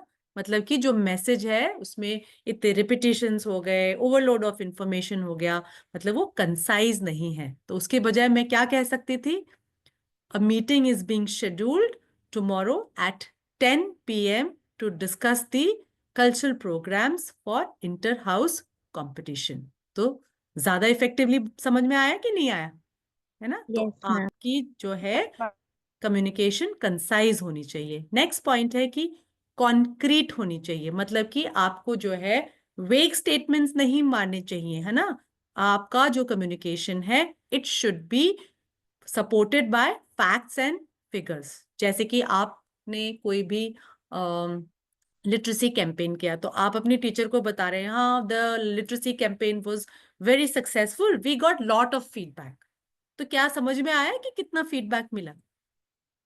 तो बजाय आपको इसके ये कहने के क्या कहना चाहिए था, yes the literacy campaign was very effective and out of the people who attended 50% gave positive feedback, है ना। तो ये एक बेटर तरीका है जो है अपनी कम्युनिकेशन को करने का, वो कॉन्क्रीट होनी चाहिए, फैक्ट्स एंड फिगर्स के साथ होनी चाहिए, ताकि कोई भी कंफ्यूजन न रहे, और एक ट्रस्ट बिल्डिंग भी जो है इसी से होता है।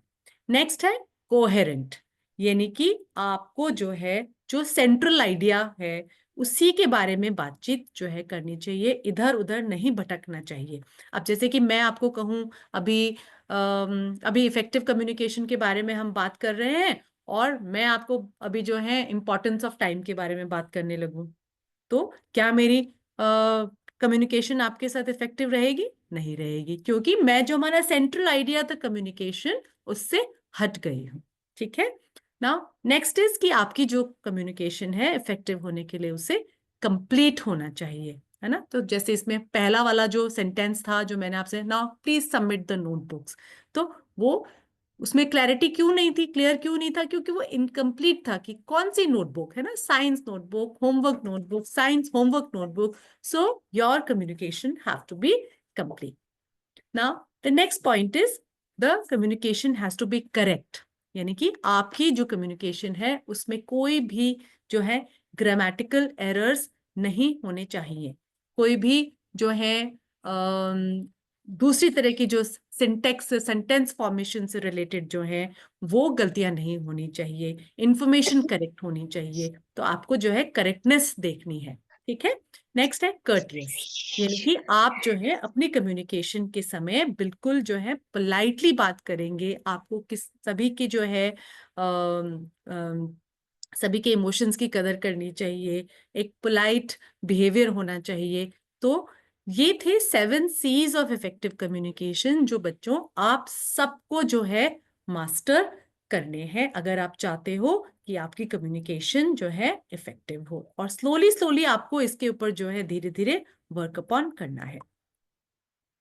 नेक्स्ट है कि आप किस तरह से जो इफेक्टिव कम्युनिकेशन को मैनेज कर सकते हैं। मैनेज करना यानी आप, इसके 2 एस्पेक्ट्स होते हैं, एक तो आपको देखना है कि आपको किससे बात करनी है और आप जो है क्या कहना चाहते हैं। तो अपनी सबसे इंपॉर्टेंट एस्पेक्ट है इसमें जो है आप अपनी ऑडियंस को जाने, यानी कि आपको किससे बातचीत करनी है। अगर आप जो है एक ऐसा ग्रुप है जो उड़िया समझता है और उसे हिंदी में बात कर रहे हैं, तो आपकी कम्युनिकेशन इफेक्टिव होगी? No ma'am. नहीं होगी ना। तो आप नो मैम। जिससे बातचीत करना चाह रहे हैं आपको पता होना चाहिए। फिर आपको decide upon the desired outcome, आप क्या आउटकम चाहते हैं, है ना। तो आपको ये पहले से डिसाइड करना है ना। सपोज आप अपने फ्रेंड का ओपिनियन लेना चाहते हैं और आप उससे अपने सेंटेंस को आप कैसे फ्रेम करेंगे, है ना। किसी चीज के बारे में अगर आप ओपिनियन लेना चाहते हैं, सपोज आप पूछ रहे हैं कि शर्ट अच्छी है कि नहीं है ना। तो अगर आप सिर्फ उससे ये पूछें ये शर्ट अच्छी है, तो क्या उसे समझ में आएगा कि आप उससे उसका ओपिनियन सीख कर रहे हैं? तो आपको अपने सेंटेंस को कैसे फ्रेम करना पड़ेगा, ये शर्ट अच्छी है कि नहीं, तुम्हें क्या लगता है ना। तो आपने एक क्वेश्चन उसमें ऐड किया, अपनी कॉन्वर्सेशन का कंटेंट ऐसा डिसाइड किया, क्योंकि आपका जो है यहाँ पे जो आपका डिजायर्ड आउटकम क्या था कि आपको अपने दोस्त की ओपिनियन लेनी थी। तो इस तरह से जो है आपको पता होना चाहिए कि आपका जो कम्युनिकेशन है वो किस डायरेक्शन में डायरेक्टेड है, क्या आप उससे आउटकम चाहते हैं। देन आपकी जो बॉडी लैंग्वेज है वो पॉजिटिव होनी चाहिए, आपका प्रोनाउंसिएशन ठीक होना चाहिए, आपका डिक्शन ठीक होना चाहिए, आपको प्रॉपर पॉज के साथ में बात करना चाहिए। अब अगर मैं फट फट फट फट फट बात करती जाऊं, है ना, तो आप सब में से आधे बच्चों को तो समझ में ही नहीं आएगा, है ना। अगर मेरी प्रोनाउंसिएशन सही नहीं होगी चीजों की, तो एक जो है डिफिकल्टी आएगी कम्युनिकेशन में। ठीक है। देन आप जो है फीडबैक भी लें, है ना, अपने एक रिस्पॉन्स ले कि साथ साथ में जैसे क्वेश्चन पूछते रहें, समराइज कर सकते हैं। इससे जो है आपको पता लगता रहेगा कि आपकी कम्युनिकेशन इफेक्टिव है कि नहीं। तो इस तरह से आप जो है कम्युनिकेशन को मैनेज कर सकते हो। अब आगे हम देखेंगे कुछ barriers in communication. Barriers in communication मतलब कि क्या ऐसी चीजें हैं जो कि जब हम कम्युनिकेशन करते हैं तो उसमें जो है प्रॉब्लम्स क्या आ सकती हैं, कौन सी ऐसी चीजें हैं जो एक इफेक्टिव कम्युनिकेशन को जो है हैम्पर कर सकती हैं, उसको जो है उसमें प्रॉब्लम ला सकती हैं, गैप्स हो सकती हैं, मिसअंडरस्टैंडिंग हो सकती है, मिसमैनेजमेंट हो सकता है, रिलेशनशिप खराब हो सकती है। तो ये कुछ बैरियर्स हम यहाँ डिस्कस करेंगे। तो पहला जो बैरियर है वो हो सकता है आपके कल्चर का। तो कल्चरल बैरियर में बेसिकली क्या आएगा? कल्चरल बैरियर में आपका लैंग्वेज, आपकी बिलीफ, आप जिस कल्चर में से बिलोंग करते हैं उसके नॉर्म्स क्या हैं। तो जैसे फॉर एग्जाम्पल अगर क्लास में एक बच्चा है वो बहुत कंफर्टेबल नहीं है इंग्लिश में, है ना, तो वो क्या ग्रुप डिस्कशन में उतना पार्टिसिपेट नहीं कर पाएगा, है ना, तो वो अपने पॉइंट्स को आगे नहीं रख पाएगा। तो वो उसके लिए एक, उसकी लैंग्वेज क्या है वहां पे उसके लिए एक बैरियर बन गया है। ठीक है।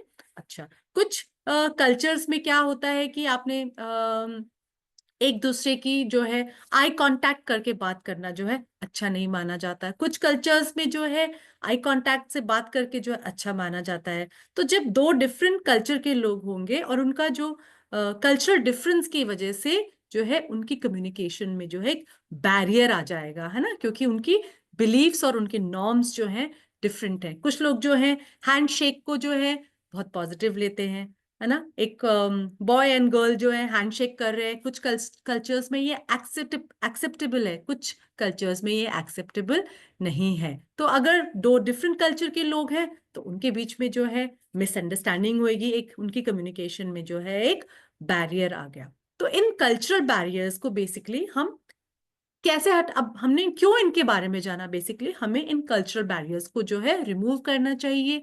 इसके लिए जो है स्कूल में आपको जो है प्रयास करना चाहिए कि आप जो है लोगों के डाइवर्स कल्चरल बैकग्राउंड्स को अंडरस्टैंड करें, लोगों के पर्सपेक्टिव्स को अंडरस्टैंड करें और जो है लोगों के लिए एक एम्पैथेटिक बिहेवियर रखें, मतलब कि दूसरे के कल्चर को अंडरस्टैंड करने की कोशिश करें। ठीक है। तो इस तरह से हम कल्चरल बैरियर्स को जो है जो कम्युनिकेशन में आते हैं उनको रिमूव कर सकते हैं।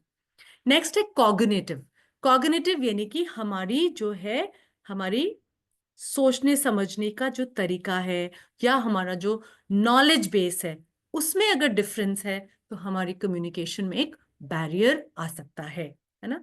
तो जैसे कि फॉर एग्जाम्पल आपकी क्लास में टीचर आई और उन्होंने जो है फिजिक्स पढ़ाना शुरू कर दिया और उन्होंने जो कॉन्सेप्ट पढ़ाने शुरू कर दिए फिजिक्स के, वो जो है वो इतने हाई लेवल के हैं कि वो आपके पहले वाले कॉन्सेप्ट्स से काफी ऊपर हैं। तो क्या आप सबको वो समझ में आएंगे? नो। नो नहीं आएंगे ना। क्यों नहीं आएंगे? नो। क्योंकि यहाँ पे जो है आपका नॉलेज बेस, जो टीचर सोच रही है और जो आपका नॉलेज बेस है उसमें क्या आ गया, एक डिफरेंस हो गया। तो आपकी जो कम्युनिकेशन है वो इतनी इफेक्टिव नहीं हो पाएगी। कई बार जो है हमारे दिमाग में एक सोच होती है कि हम सोचते हैं कि अगले पर्सन को क्या आता होगा, है ना। तो हमारी एक ऑलरेडी जो है हमारे दिमाग में एक जो है बायस क्रिएट हुआ हुआ है, एक एक फीलिंग है ना, कि हम सोचते हैं कि इस पर्सन को क्या आता होगा। तो अगर हमारे पहले से ऐसी सोच होगी तो हम कैसे उसकी कम्युनिकेशन को जो है एक पॉजिटिव तरीके से लेंगे, उसकी बात को तो हम अंडरस्टैंड कर ही नहीं पाएंगे, है ना। तो हमारी जो सोचने समझने का तरीका है और जो हमारा नॉलेज बेस है वो हमारे कॉग्निटिव बैरियर होता है। ठीक है। नेक्स्ट है हमारे फिजिकल बैरियर्स। फिजिकल बैरियर्स में जो फिजिकल एस्पेक्ट्स हैं जैसे कि साउंड, लाइट, है ना, कनेक्शन की प्रॉब्लम, ये सब चीजें जो है वो बैरियर की तरह, जैसे अगर बहुत ही क्राउडेड रूम है तो हो सकता है कि पीछे तक जो है कम्युनिकेशन ना जा रही हो, तो जो है क्राउड या डिस्टेंस बहुत ज्यादा हो गया है। तो this things can be a barrier in communication. तो इन फिजिकल बैरियर्स को जो है रिमूव करने के लिए हमें इंश्योर करना चाहिए कि जहाँ पे जैसे स्कूल में क्लासरूम में जो है एक प्रॉपर लाइटिंग हो, एक प्रॉपर डिस्टेंस हो, बहुत जो है दूर तक बच्चे ना बैठे हो, जहां तक टीचर की आवाज ना जा रही हो, अगर ऐसा करना पड़ रहा है तो जैसे आपके स्कूल में माइक का अरेंजमेंट होता है ताकि पीछे तक आवाज जाए, तो इन सब चीजों को जो है बैरियर ना बनने देने के लिए ये सब इंतजाम जो है होने चाहिए। ठीक है। नेक्स्ट है आपके इमोशनल बैरियर्स, यानी कि जो आपकी इमोशनल स्टेट होती है, कई बार वो भी जो है आपकी कम्युनिकेशन में एक बैरियर बन सकती है। जैसे फॉर एग्जाम्पल, अगर आपका इमोशनल स्टेट ठीक नहीं है, आप अपने आपका प्रेजेंटेशन आपको करना है, आपको असेंबली में बोलना है और आप बहुत घबराए हुए हैं, है ना, तो क्या होगा, आप जो है गलतियां कर देंगे क्योंकि आप इमोशनली जो है उस टाइम पे स्टेबल नहीं है। कई बार जो है कोई बच्चा है, उसको बहुत स्ट्रेस और एंजाइटी हो रही है, तो टीचर जो है उसको अगर कोई फीडबैक दे रही है तो वो उसको कंस्ट्रक्टिवली नहीं लेगा, उसको जो है नेगेटिवली लेगा। क्यों? क्योंकि उसकी इमोशनल स्टेट जिस तरह से वो कंसीव कर रहा है वो एक बैरियर बन गई है। तो इमोशनल बैरियर्स भी जो है कम्युनिकेशन में हो सकते हैं, तो हमें इसके लिए जो है एक दूसरे के इमोशंस को अंडरस्टैंड करना जो है इम्पॉर्टेंट है। लास्ट जो बैरियर ऑफ कम्युनिकेशन है वो है सिस्टमिक बैरियर, यानी कि जो सिस्टम के बैरियर्स होते हैं। अब कई बार जो है इट कुड बी कि जैसे बहुत कम्युनिकेशन चैनल में बहुत सारे स्टेप्स हो, तो आपकी कम्युनिकेशन जो है कहीं ना कहीं लूज हो जाती है। जैसे कि मान लीजिए आपको प्रिंसिपल सर से बात रखने के लिए, आपके स्कूल के प्रिंसिपल सर तक अपना कोई मैसेज करने के लिए या उनसे कोई कम्युनिकेशन करने के लिए आपको पहले अपनी क्लास मॉनिटर के पास जाना पड़ेगा, फिर टीचर के पास जाना पड़ेगा, फिर कोऑर्डिनेटर के पास जाना पड़े, फिर वाइस प्रिंसिपल के पास, और फिर बात जो है प्रिंसिपल के पास पहुंचेगी। तो ये क्या है, ये एक सिस्टम का एक बैरियर हो गया। कुछ एक ऐसा जो है चैनल बनाना चाहिए जिससे कि जो है इतनी लंबी हायरार्की जो है ना हो। तो ये इस तरह की कुछ चीजें हैं कि जो हमारी कम्युनिकेशन में जो है एक बैरियर हो सकती हैं। ठीक है। तो इन बैरियर्स को हमारा जो है कोशिश ये रहनी चाहिए कि हम इन बैरियर्स को जो है मिनिमाइज कर सके। नाउ नेक्स्ट इज होनिंग, मतलब कम्युनिकेशन स्किल्स, यानी कि हम कैसे अपने कम्युनिकेशन स्किल्स को इम्प्रूव कर सकते हैं ना। कुछ लोग तो जो है गिफ्टेड होते हैं कि वो बहुत अच्छी कम्युनिकेशन कर लेते हैं, लेकिन आप सबको जो है डिस्करेज कर होने की जरूरत नहीं है। धीरे धीरे जो है हम सभी जो है अपने कम्युनिकेशन स्किल्स को बेटर कर सकते हैं। किस तरह से कर सकते हैं हम अपने कम्युनिकेशन स्किल्स को? बेसिकली हमें वर्क करना चाहिए। अब आप सभी स्कॉलर्स के लिए ये सबसे इंपॉर्टेंट पॉइंट है। देखो, जिस भी लैंग्वेज में हम कम्युनिकेशन कर रहे हैं, ये तो लाजमी है कि उस लैंग्वेज में हमारी कमांड जो है वो अच्छी होनी चाहिए।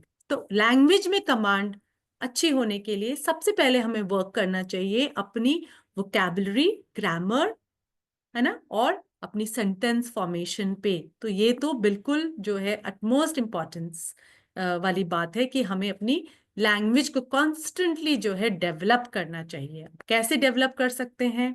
हम जो है किताबें पढ़ें। अगर हम खूब किताबें पढ़ेंगे तो हमारी वोकैबुलरी बढ़ेगी, हम बेटर तरीके से राइट कर सकते हैं। ठीक है। और हमें जो है अपनी राइटिंग को इम्प्रूव करने के लिए हमें क्रिएटिव राइटिंग जो है करनी चाहिए। उससे हमें ये पता लगता है, हमें उससे जो है एक अपने थॉट प्रोसेस को किस तरह से ऑर्गेनाइज करना है, किस तरह से जो है किसी भी बात को आगे रखना है, इसकी जो है प्रैक्टिस होती है। तो सभी बच्चों को जो है क्रिएटिव राइटिंग प्रैक्टिस करनी चाहिए, खूब बुक्स पढ़नी चाहिए। दूसरा जो है हमें अपनी प्रोनाउंसिएशन और अपनी डिक्शन पे भी जो है वर्क करना चाहिए। ये हम कैसे कर सकते हैं? जैसे आप जो है न्यूज़ प्रोग्राम्स देख सकते हैं, आप फिल्में देखते हैं, तो आपको गौर फरमाना चाहिए कि जो लैंग्वेज आप मास्टर करने की कोशिश कर रहे हैं उस लैंग्वेज की नुएंसेस क्या हैं, किस तरीके से वो शब्दों का प्रोनाउंसिएशन कर रहे हैं, किस तरह से शब्दों का यूसेज हो रहा है। तो ये जो है आप डिफरेंट डिफरेंट मीडिया से जो है सीख सकते हैं। तो आप सब बच्चों के लिए जो है न्यूज़ देखना बहुत जरूरी है। आप पॉडकास्ट सुन सकते हैं, जिससे कि आपकी डिक्शन और प्रोनाउंसिएशन डेफिनेटली बेटर होएगी। दूसरा तरीका है लैंग्वेज को सुधारने का, स्पोकन लैंग्वेज को स्पेशली सुधारने का, कि जो भी लैंग्वेज आप मास्टर करना चाह रहे हैं, you have to start thinking in that language, है ना। कई बार जब हम कोई आंसर याद कर रहे होते हैं तो पहले हम उस आंसर को क्या करते हैं, हम उस आंसर को अपनी नेटिव लैंग्वेज में सोचते हैं और फिर उसको जो है ट्रांसलेट करके जो है इंग्लिश, अगर अगले इंग्लिश में लिखना है तो इंग्लिश में लिखेंगे। तो यहाँ पे कहने की बात यह है कि जिस भी लैंग्वेज में, चाहे वो हिंदी हो चाहे वो इंग्लिश हो, आपको मास्टर करना है, you have to start thinking in that language, है ना। जब आप लैंग्वेज में थिंक करना शुरू करेंगे तो आपकी डेफिनेटली जो है स्पोकन लैंग्वेज में जो है कमांड बढ़ेगी। दूसरा, आपको जो है पब्लिक स्पीकिंग की प्रैक्टिस कॉन्स्टेंटली करनी चाहिए। आपके स्कूली जीवन में आपको कई तरह के मौके मिलते हैं। रेगुलरली आपको जो है स्कूल असेंबलीज में जो है बच्चों को पार्टिसिपेट करने का मौका मिलता है। ये एक छोटी सी शुरुआत है ना। इस तरह से शुरू करें, घर से शुरू करें, पेरेंट्स के सामने बोले, फिर जो है मे बी आप क्लास प्रेजेंटेशन में बोलें, स्कूल असेंबली में बोलें, धीरे धीरे जो है आप डिबेट्स में, डिक्लेमेशंस में, स्पीचेस में जो है पार्टिसिपेट कर सकते हैं। तो ये कुछ तरीके थे बच्चों अपनी जो है स्किल्स को, है ना, लैंग्वेज स्किल्स को बढ़ाने के लिए। ये सब आपके लिए जो है बहुत इंपॉर्टेंट है। इस पे आपको डेफिनेटली वर्क अपॉन करना है अगर आप चाहते हो कि आपको फ्यूचर में जो है आप अपनी कम्युनिकेशन में इफेक्टिव रहें।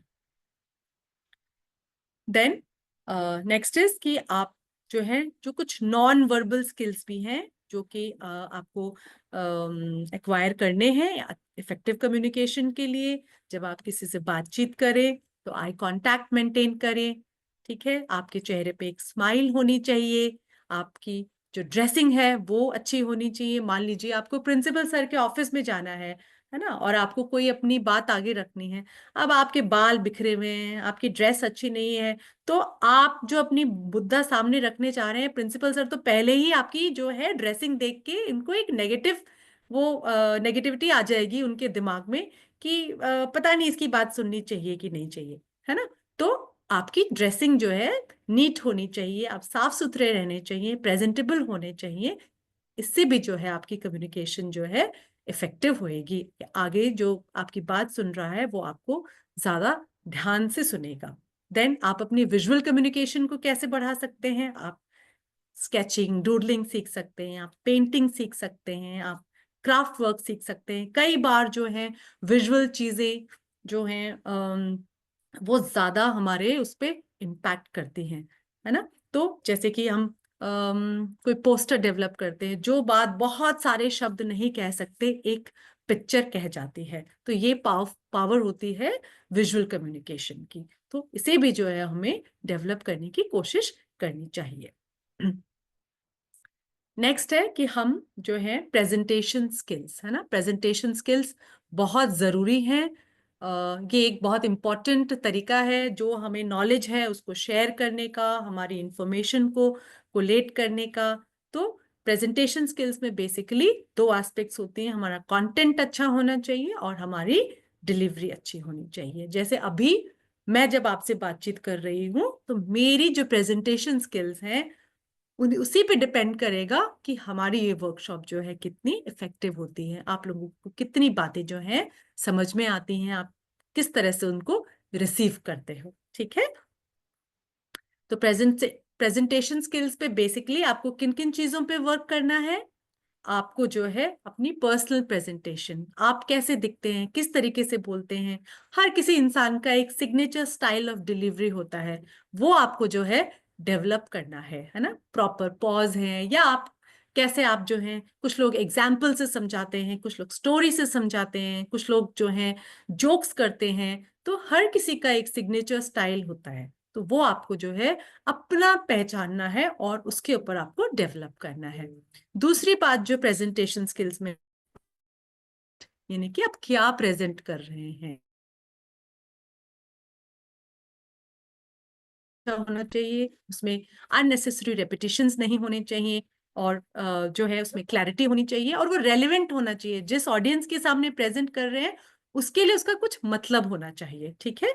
देन अनदर एस्पेक्ट इज आपको डिजिटल लिटरेसी पे वर्क अपॉन करना है, जैसे कि आपको एक्सेल आना चाहिए, आपको डेटा हैंडलिंग एनालिसिस, आप अपनी प्रेजेंटेशंस को जो है इन सब डिजिटल लिटरेसी की वजह से जो है आप बेटर बना सकते हो। प्लस आप सोशल मीडिया हैंडल्स आपको हैंडल करने आने चाहिए, आपको एप्स के बारे में पता होना चाहिए। देन आपको जो टूल्स हम प्रेजेंटेशन के लिए यूज करते हैं, जैसे कि स्मार्ट बोर्ड्स, जैम बोर्ड्स, आप सबकी क्लास में स्मार्ट बोर्ड्स होता होगा, उसके बारे में आपको पूरी नॉलेज होनी चाहिए। जैसे हम वर्चुअल मीटिंग के प्लेटफॉर्म्स हैं, जैसे अभी हम सब बच्चे जूम पे बातें कर रहे हैं, है ना, तो अगर हमें जूम के फीचर्स नहीं पता होंगे तो हम कैसे जो है इफेक्टिवली कम्युनिकेट करेंगे, किस तरह से हैंड रेज करना है, रिएक्शंस भेजने हैं। तो ये हमारी प्रेजेंटेशन को जो है हमारी हमारी कम्युनिकेशन को जो है इफेक्टिव बनाते हैं कि नहीं बनाता है, कि हमें जो है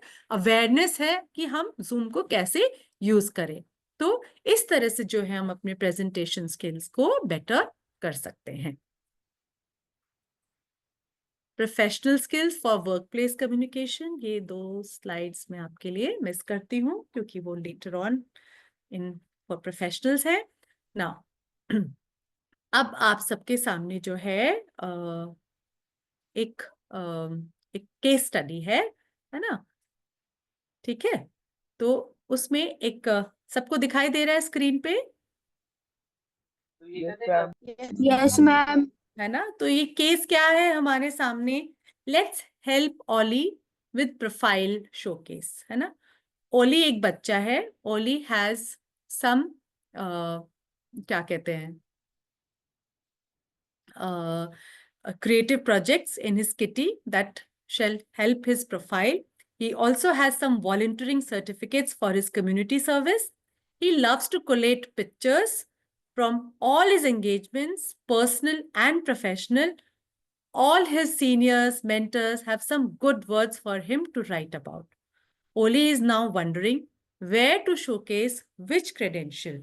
He has choices of Instagram, LinkedIn, Behance, Resume. Any suggestions? यानी कि आप सबको समझ में आया केस क्या है?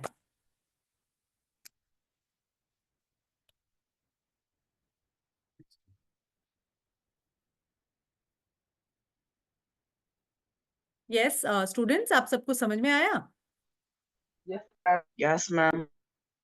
हाँ, तो इसमें हम जो है, ओली जो है एक बच्चा है, उसके पास क्रिएटिव प्रोजेक्ट्स हैं, वो उसके पास वॉलंटियरिंग सर्टिफिकेट्स हैं, तो और उसके पास उसकी प्रोफेशनल एंगेजमेंट्स हैं। तो उनके बारे में जो है वो कहाँ पे शोकेस करे, नीचे जो है कुछ इंस्टाग्राम, लिंक्डइन, बिहेंस, ये कुछ सोशल मीडिया के जो है चैनल्स हैं जो दे रखे हैं आपको। तो आपको क्या लगता है कि कौन सी चीज उसको कहाँ डालनी चाहिए? मैं स्टॉप कर रही हूँ शेयर, इसको हम डिस्कस करेंगे।